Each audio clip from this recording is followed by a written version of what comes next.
The year was 2387, and humanity had finally done it. After centuries of dreaming about the stars, they had built ships that could travel faster than light itself. The breakthrough came when Dr. Richard Bell discovered how to bend space and time, making it possible to cross vast distances in just days instead of thousands of years. First contact happened 3 months later when a human exploration ship encountered an alien vessel near the edge of the solar system. The aliens were tall, silver-skinned beings called the Zorvak. They were surprised to find humans had developed space travel so quickly. Most species took much longer to reach the stars, they said. The Zorvak told humanity about the Galactic Council, a group of 12 different alien species that ruled most of the galaxy. These aliens had been working together for over 3,000 years to keep peace among the stars. They had great cities on countless worlds, technology that seemed like magic, and laws that governed how all species should behave. The Council agreed to meet with humanity, though they did not seem very excited about it. They sent a message saying humans could send one representative to speak for their entire species. This person would travel to Zentara Prime, the capital world of the Council, and present humanity's case for joining their galactic community. The choice of who would go was not easy. World leaders argued for months about who should represent all of humanity. Some wanted to send a military officer to show human strength. Others thought a scientist would be better to demonstrate human intelligence. In the end, they chose John Carter, a man who had spent his life bringing different groups of people together. Carter was 52 years old and had worked as a diplomat for over 20 years. He had helped end 3 wars on Earth and had a gift for making enemies become friends. He was calm under pressure, spoke 7 languages, and truly believed that all thinking beings could find common ground if they just talked long enough. The team that would go with Carter was small but skilled. Dr. Lisa Morgan was a scientist who studied alien life forms. She had spent months learning everything she could about the Council species from the information the Zorvak had shared. Commander Jake Sullivan was a military officer who would serve as their protector. He was a good soldier but also understood the importance of their peaceful mission. Maria Santos was their communications expert, able to speak with the alien computer systems and translate their strange languages. The ship that would carry them to Zentara Prime was called the New Horizon. It was one of humanity's newest vessels. Built specifically for this mission, the ship was sleek and fast, with comfortable quarters for the crew and a conference room where Carter could practice his presentations. It carried gifts from Earth including music, art, and samples of human culture. The journey to Zentara Prime took 2 weeks. During this time, Carter and his team studied everything they could about the Council. They learned that the Zorvak Empire was the oldest and most powerful member, led by creatures who had lived for thousands of years. The Mindari Collective were beings who could read thoughts and communicate without speaking. The Nexus Federation had built machines so advanced they seemed alive. Each species in the Council had different strengths and different ways of thinking. Some were warriors, others were traders, and a few were so advanced they rarely spoke to anyone else. What they all shared was a belief that the galaxy should be ruled by those who were wise and experienced. They had seen young species destroy themselves with their own technology, and they believed it was their duty to guide and control such races. When the New Horizon finally arrived at Zentara Prime, Carter and his team were amazed by what they saw. The planet was covered in floating cities that hung in the air without any visible support. Bridges made of pure energy connected the cities, and ships that looked like living creatures moved between them. The architecture was impossible by human standards, with buildings that twisted and curved in ways that hurt to look at. The human delegation was escorted to the diplomatic quarter, a section of the main city reserved for visiting representatives. Their quarters were comfortable but clearly designed for beings very different from humans. The furniture was too tall, the lighting was too bright, and the air had a strange metallic taste that made breathing difficult at first. On their first day, Carter and his team were given a tour of the council chambers. The building was enormous, with a central hall that could hold thousands of beings. 12 great seats surrounded a speaking platform where representatives would present their cases. Above everything was a dome that showed the stars in real time, reminding everyone of the vast scope of the Council's power. Prime Arbiter Vextar of the Zorvak Empire was the Council's leader. He was ancient even by Zorvak standards, with silver skin that had turned almost white with age. His eyes were deep black and seemed to look right through anyone who spoke to him. When he met Carter for the first time, his greeting was cold and formal. "So, you are the human who thinks your species deserves to join our council," Vextar said, his voice carrying the weight of centuries. "You are very young, Ambassador Carter. Your entire species has existed for only a fraction of the time that I have been alive. What makes you think you have anything to offer us?" Carter had prepared for this question. "We may be young, Prime Arbiter, but we have accomplished much in our short time. We have survived wars, diseases, and disasters that would have destroyed weaker species. We have creativity, determination, and a desire to learn that could benefit." The entire galaxy, Vextar's expression did not change. Youth often mistakes enthusiasm for wisdom. "We have seen many species like yours, Ambassador. They burn bright for a short time, then destroy themselves or others. The Council exists to prevent such destruction." The preliminary hearings began the next day. Carter presented humanity's case. In the Great Hall, speaking to the assembled representatives of 12 different species. Some looked almost human, while others were so alien that Carter could barely understand how they thought or moved. He spoke about Earth's history, its cultures, and its potential contributions to galactic civilization. He told them about human art and music, about the ways humans had learned to work together despite their differences. He spoke of human science, and the rapid progress they had made in understanding the universe. Most importantly, he talked about the human spirit, the quality that made his people refuse to give up even when facing impossible odds. The council members listened politely, but Carter could see skepticism in their expressions. They asked difficult questions about human wars, about the damage humans had done to their own planet, and about their aggressive tendencies. Carter answered honestly, admitting that humans had made mistakes but arguing that they had also learned from them. "Your species has been in space for less than a century," said Mindari Collective Speaker Zefka, her thoughts projecting directly into Carter's mind. "In that time, you have already built weapons capable of destroying worlds. How? Can we trust you with the power that comes with council membership?" Carter felt the mental touch of the Mindari and tried not to show his discomfort. "We built those weapons to protect ourselves, not to conquer others. Every species must have the right to defend itself. We seek membership in the council not to dominate, but to contribute and learn."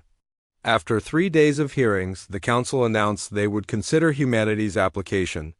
However, they also presented their terms for membership. Humanity would be required to surrender all military vessels beyond those needed for basic defense. They would accept a permanent status as a junior member, with no voting rights on major decisions.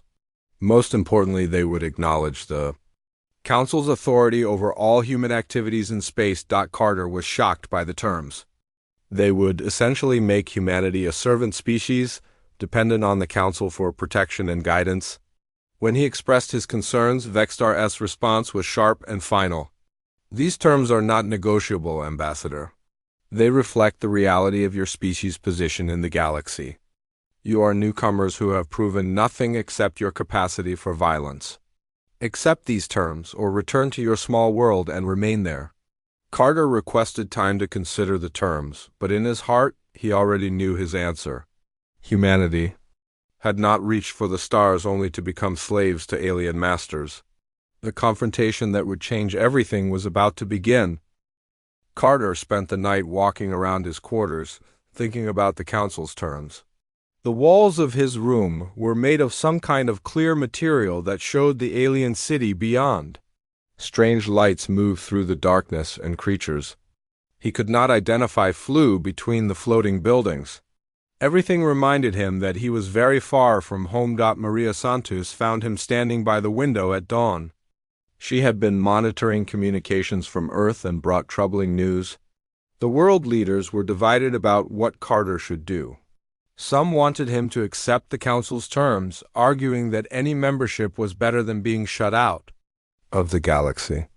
Others demanded he reject the offer and return home with humanity's dignity intact. "What do you think I should do?" Carter asked her. Maria looked uncomfortable. "Sir, I think the Council is testing us. They want to see if we will fight for our rights or just accept whatever they give us. If we give in now, they will never respect us." Dr. Lisa Morgan joined them for breakfast, bringing her research about the Council's history. What she had discovered was disturbing.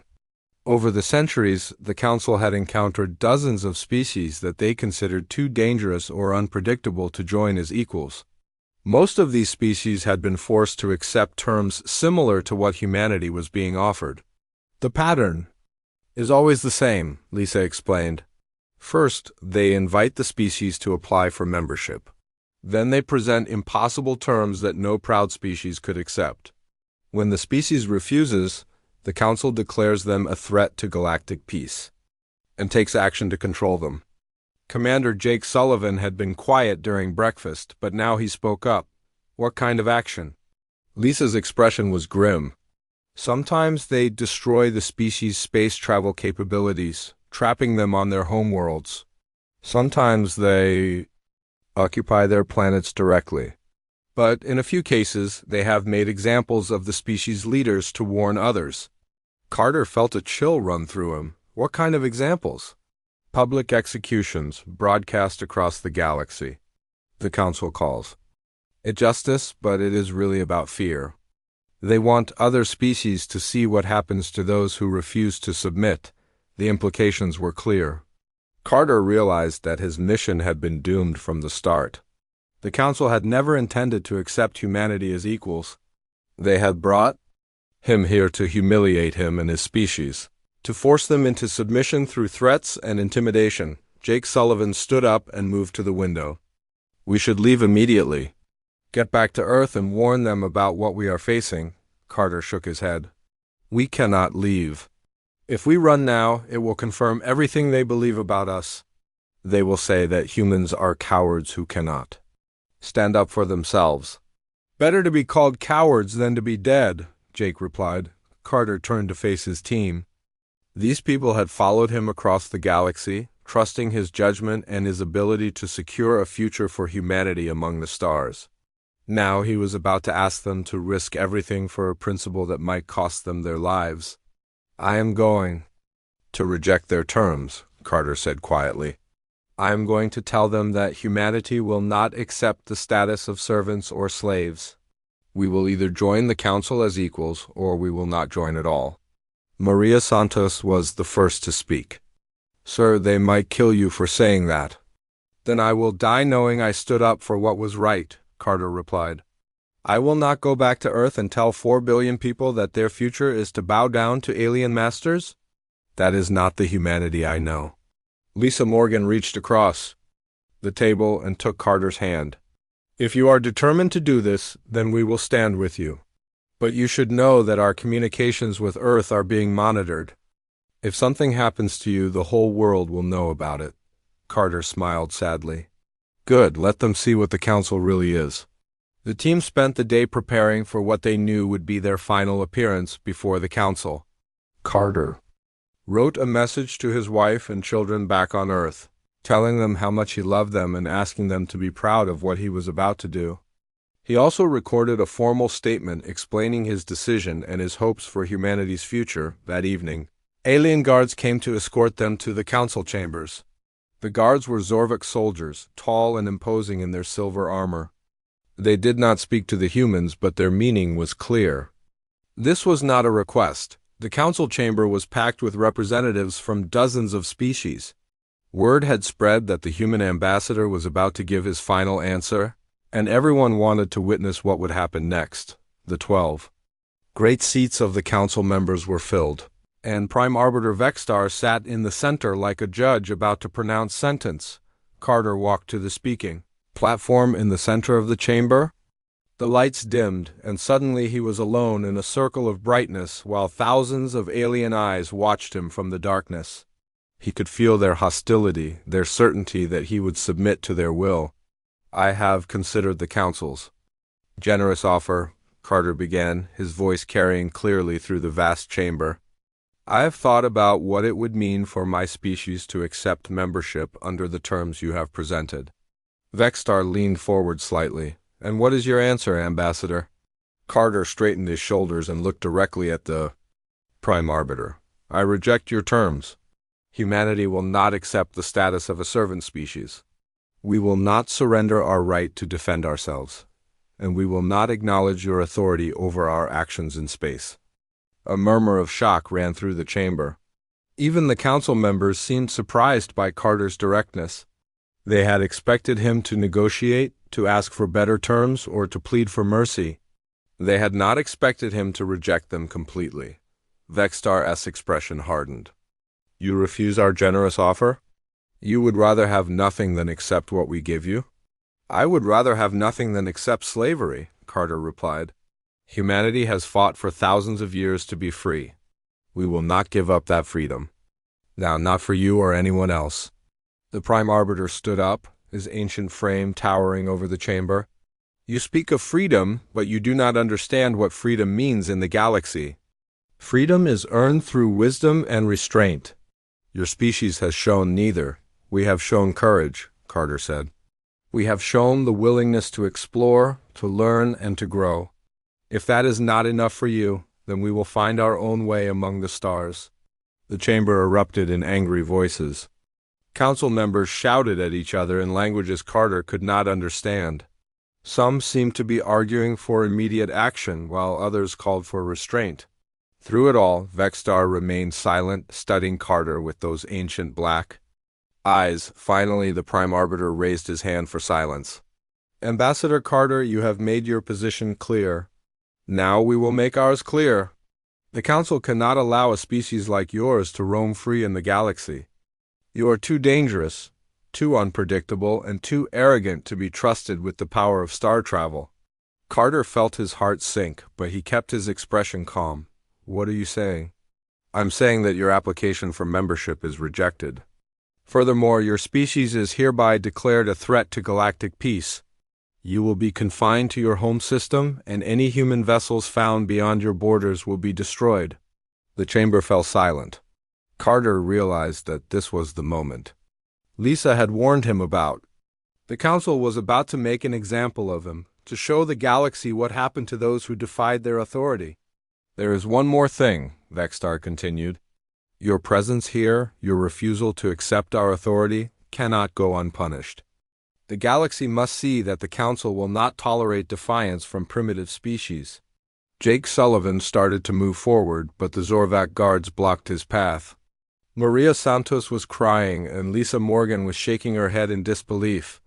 They all knew what was coming. "John Carter of Earth," Vextar announced, "you are hereby sentenced to death for crimes against galactic order and seditious behavior. Your execution will be broadcast across the galaxy so that all species may learn the price of defying the Council." Carter felt strangely calm. He had known this moment would come from the instant he decided to reject their terms. He thought of his wife Sarah, his children back on Earth, and the billions of people who were counting on him to stand up for their rights. "I accept your sentence," Carter said quietly. "But I want you to know that killing me will not make humanity. Submit to your will. My people will remember this day, and they will not forgive what you have done." Vextar smiled coldly. "Your people will learn to forget, Ambassador. They will learn that the galaxy is vast and dangerous, and that the Council is their only protection from the darkness between the stars." Carter was led away to a holding cell to await his execution. As he walked through the corridors of the Council building, he thought about humanity's future. He had failed to secure membership in the galactic community, but perhaps he had accomplished something more important. He had shown the galaxy that humans would not be broken by threats or intimidation. The execution was scheduled for the next day, and Carter knew that his death would be witnessed by billions of beings across the galaxy. He only hoped that his sacrifice would inspire his people to fight for their freedom, no matter what the cost. The execution took place at dawn on Zentara Prime.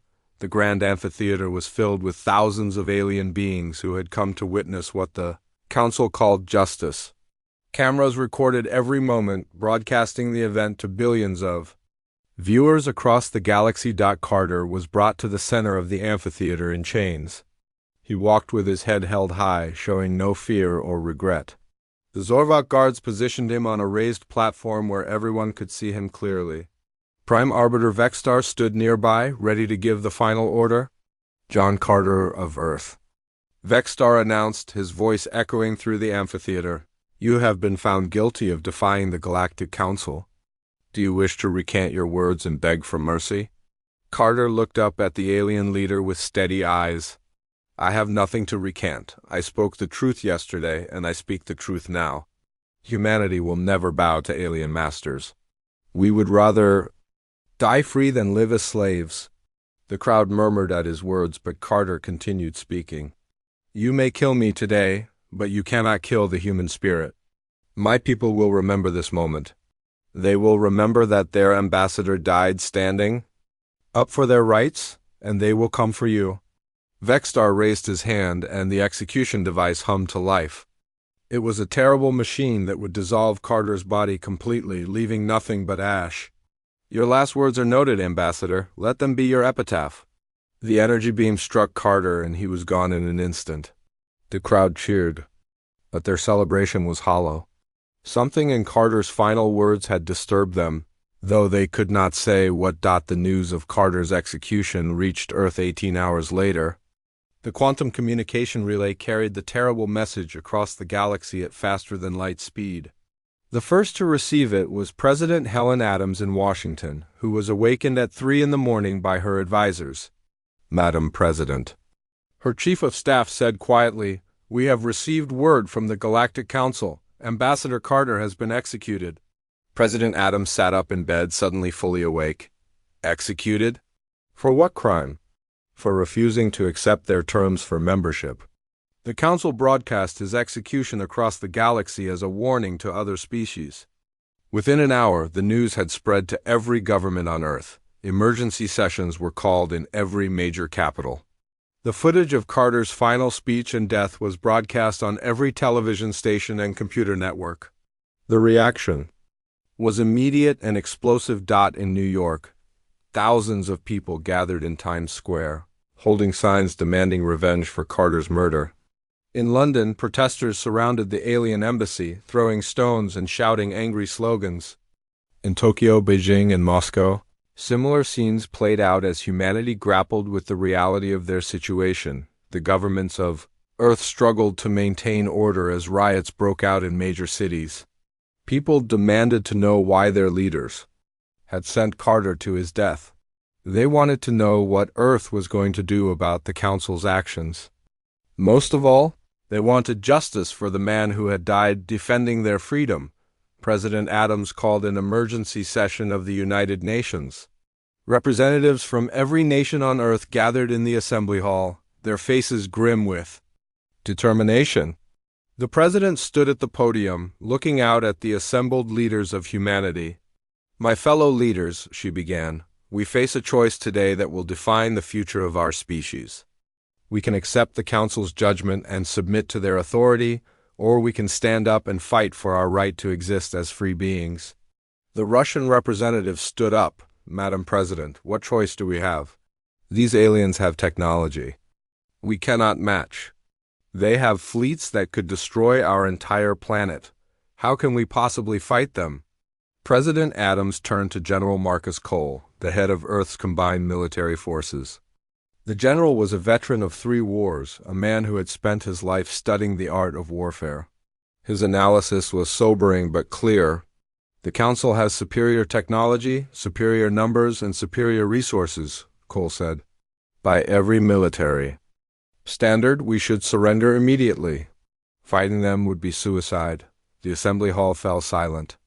Everyone knew that Cole was right. Humanity had barely mastered space travel, while the Council had been exploring the galaxy for thousands of years. The odds against them were impossible. but then something unexpected happened. The Chinese representative stood up and spoke in a clear, strong voice. General Cole is correct about the military situation, but he is wrong about what we should do. We should fight. The hall erupted in surprised murmurs. The Chinese representative continued speaking. John Carter died, rather than accept slavery for our species. Are we going to make his sacrifice meaningless by surrendering now?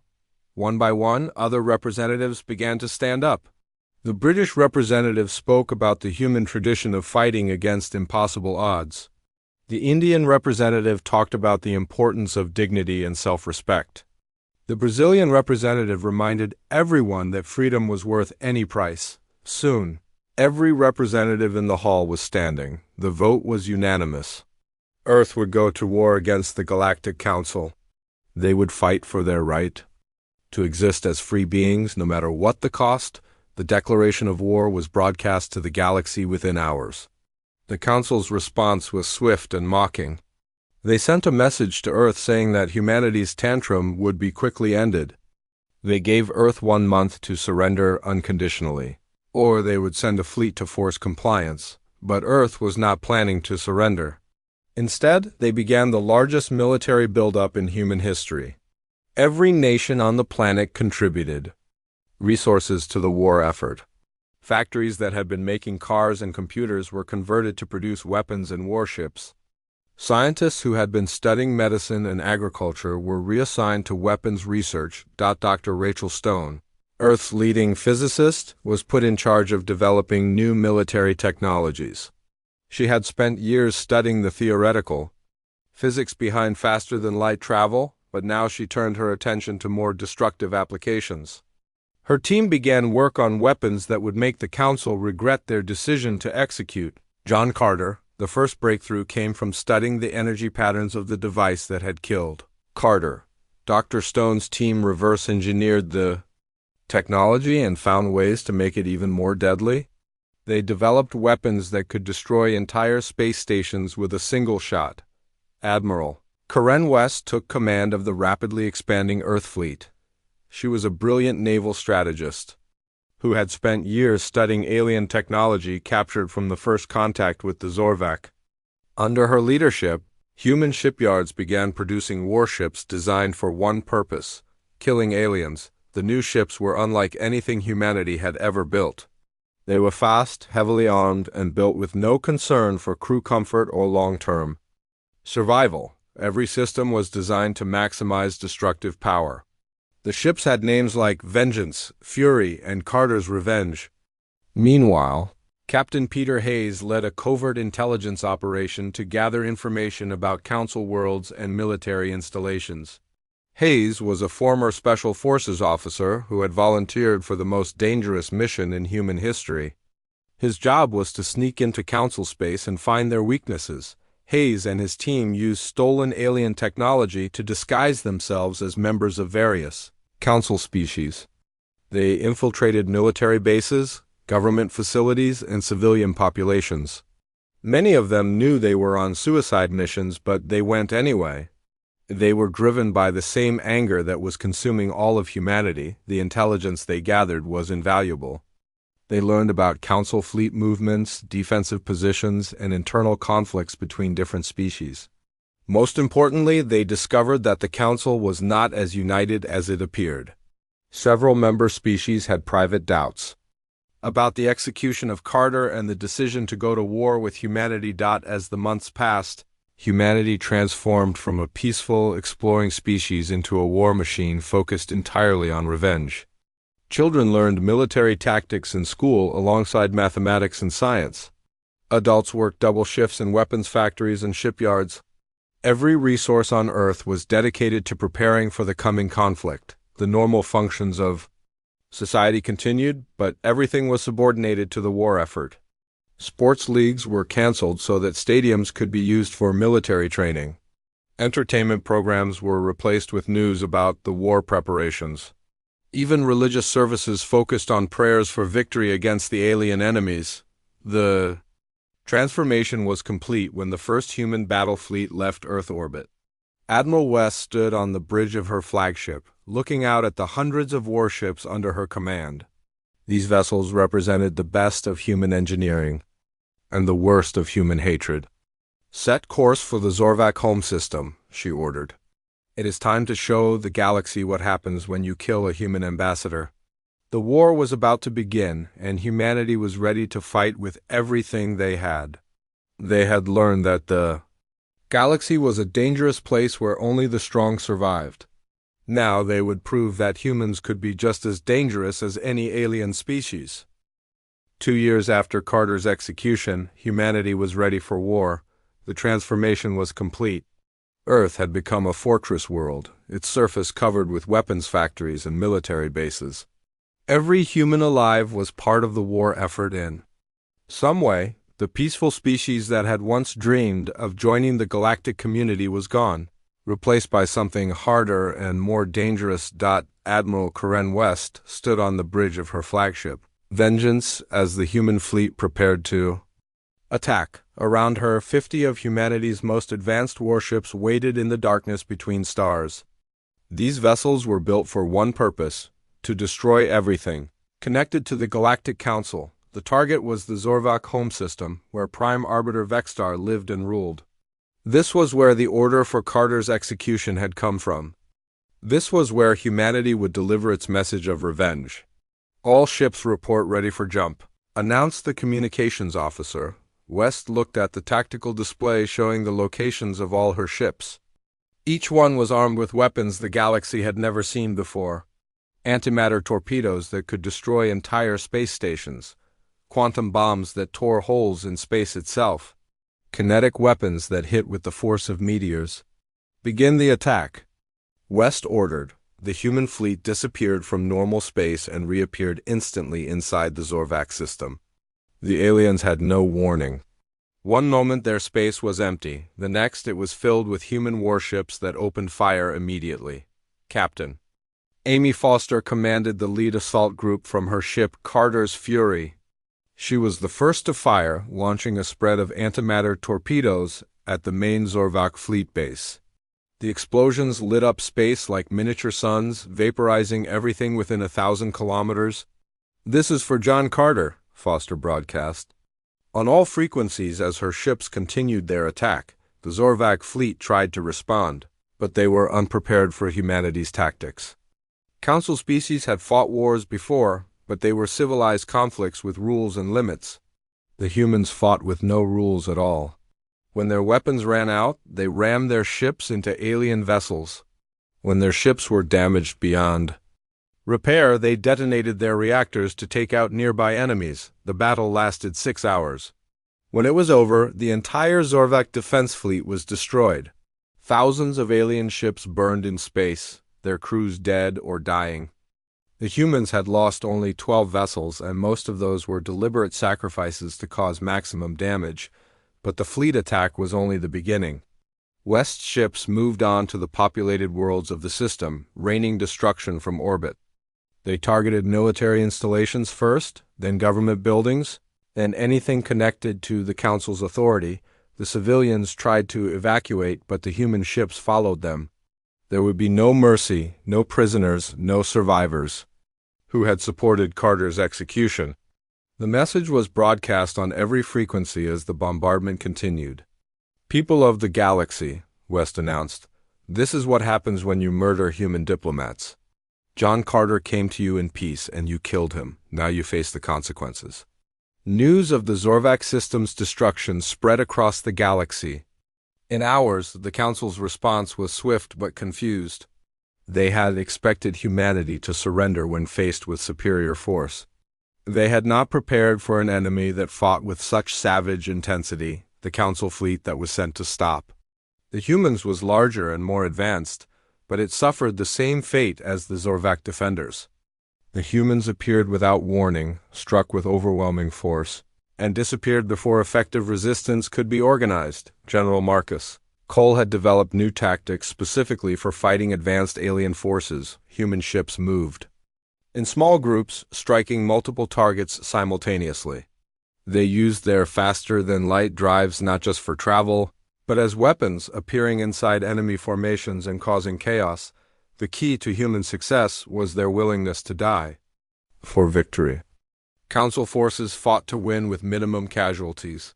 Human forces fought to cause maximum damage, regardless of the cost to themselves. This fundamental difference in approach gave humanity a decisive advantage. Captain Peter Hayes and his intelligence network provided crucial information for each attack. They had spent 2 years mapping Council defenses and identifying key targets. When the war began, they activated sleeper agents throughout Council space, causing sabotage and confusion behind enemy lines. Hayes himself led the most dangerous mission of the war. Intelligence had discovered the location of the Council's central command facility, hidden in a pocket dimension that was supposed to be impossible to reach.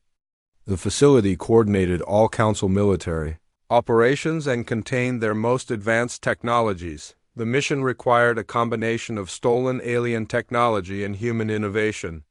Hayes and his team used a captured Council ship to approach the dimensional barrier. At the last moment, they activated a quantum resonance device that Dr. Rachel Stone had designed specifically for this purpose. The device worked perfectly.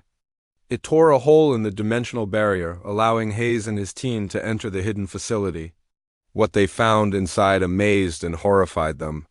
The Council had been planning humanity's destruction for months, developing weapons specifically designed to wipe out Earth's population. Hayes set explosive charges throughout the facility, while his team copied as much data as they could carry. The explosion that followed was visible across 3 star systems, creating a permanent rift in space-time that made faster-than-light travel impossible in that region. The loss of the command facility crippled the Council's ability to coordinate their forces. Human attacks became even more devastating as alien commanders struggled to communicate with each other. Several Council species began to consider separate peace agreements with humanity.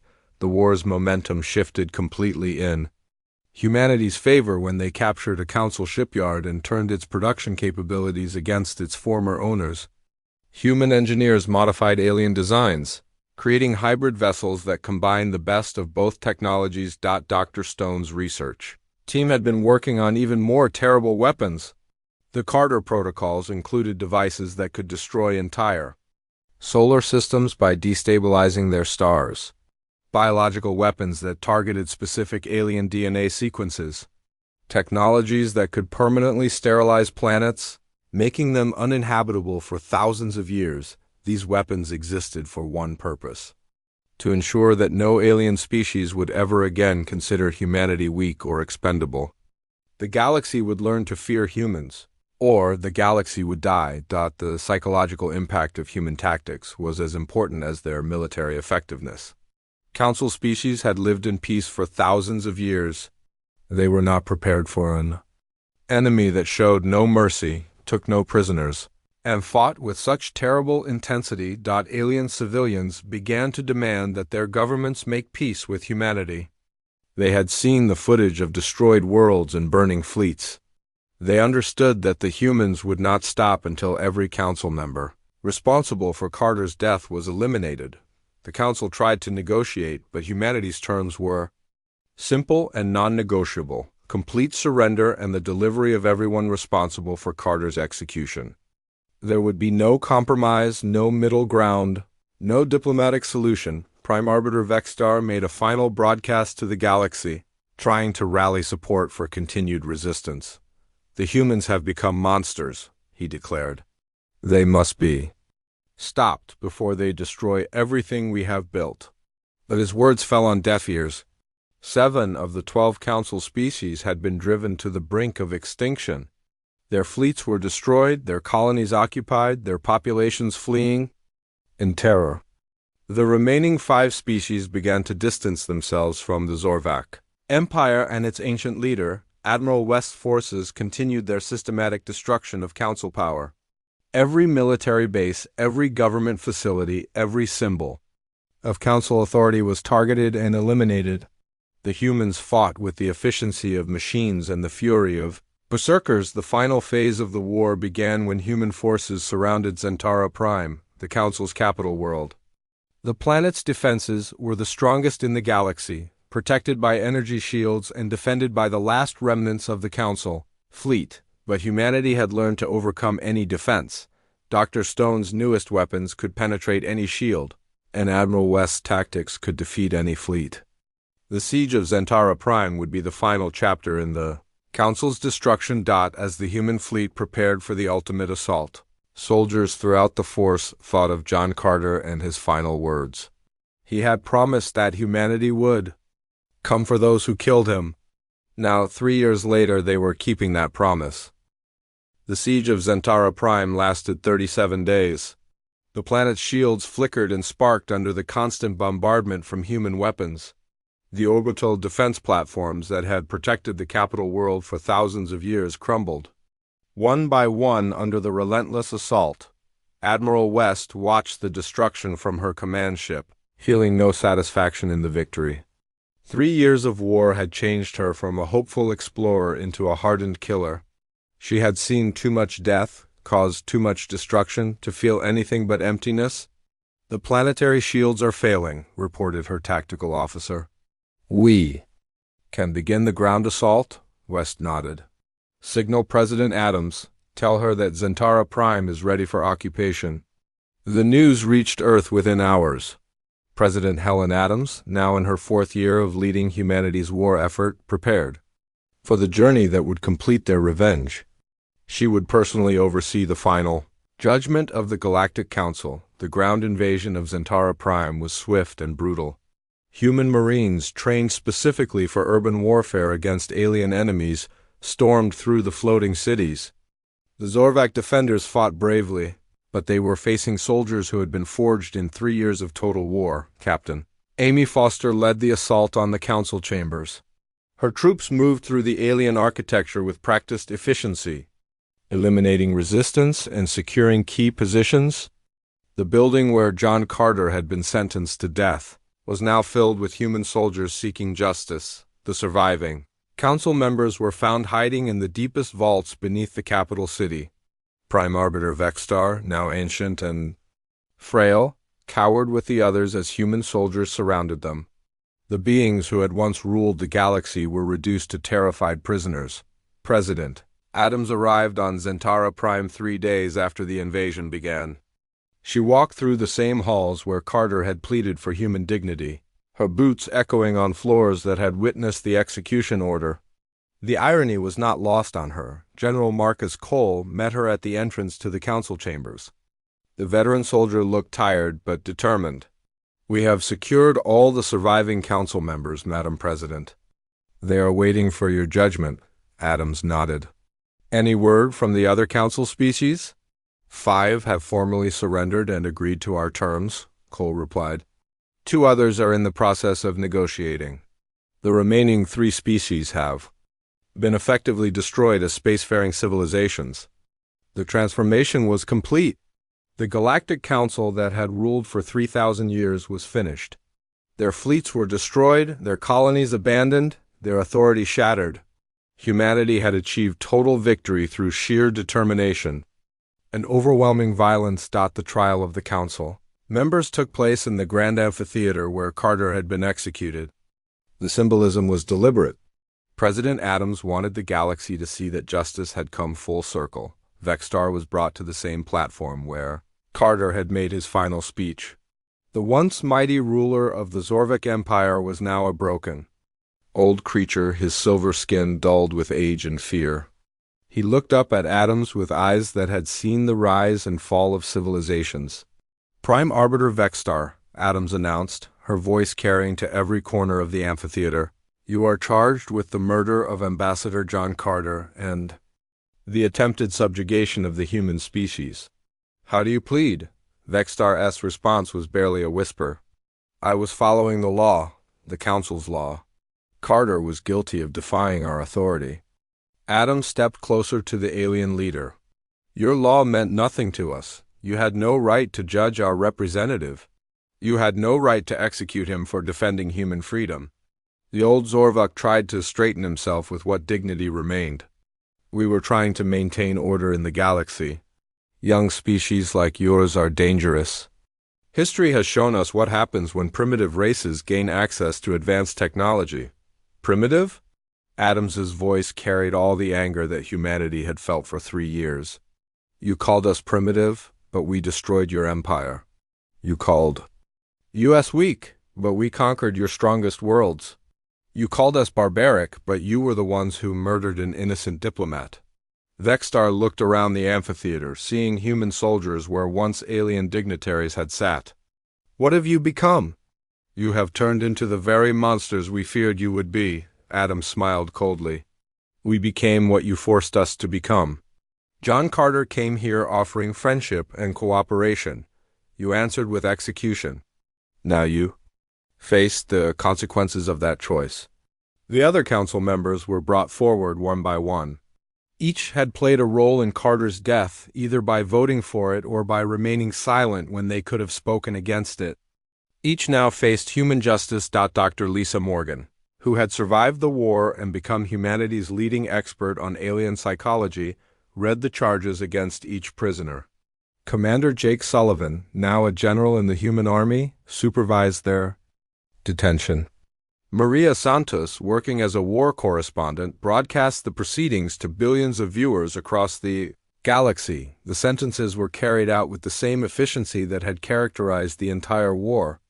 The council members were executed by the same type of energy disintegration that had killed Carter.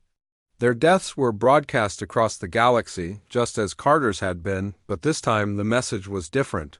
Humanity was not showing the galaxy how to maintain order through fear. They were showing what happened to those who underestimated human determination and resolve.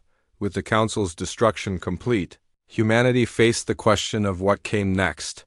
They had won their war, but at a terrible cost. Earth cities bore the scars of 3 years of total war production. Millions of humans had died in the fighting.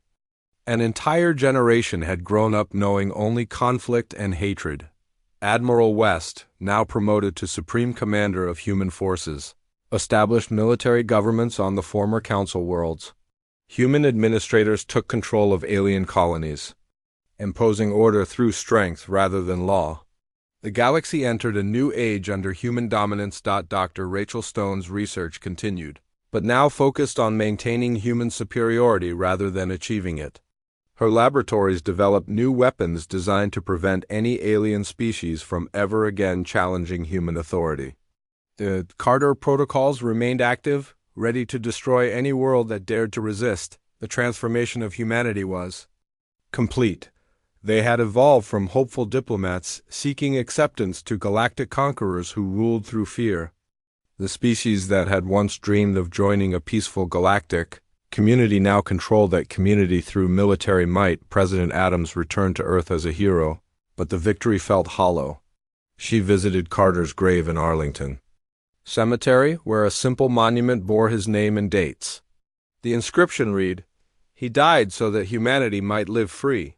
Standing before the grave, Adams reflected on what they had accomplished and what they had lost. Humanity was now the dominant species in the galaxy, but they had become something their ancestors would not recognize. They had gained respect through violence and maintained peace through terror. General Cole joined her at the graveside. The old soldier looked as tired as she felt. Was it worth it? He asked quietly. Adams thought about the question for a long time before answering. Carter believed that freedom was worth any price. We paid that price. Whether it was worth it depends on what we do with the freedom we won. The galaxy had learned to fear humanity, but fear was not the same as respect. The question remained whether humans could build something better than the council they had destroyed, or whether they would become the very tyrants they had fought against. On worlds across the galaxy, alien children learned new lessons in their schools. They learned about the species called humans, who had come from a small world and conquered the stars through determination and rage. They learned that humans were not to be underestimated, not to be challenged, and definitely not to be crossed. The age of the Galactic Council was over. The age of humanity had begun. Whether that was a victory or a tragedy would be determined by the choices humans made in the years to come.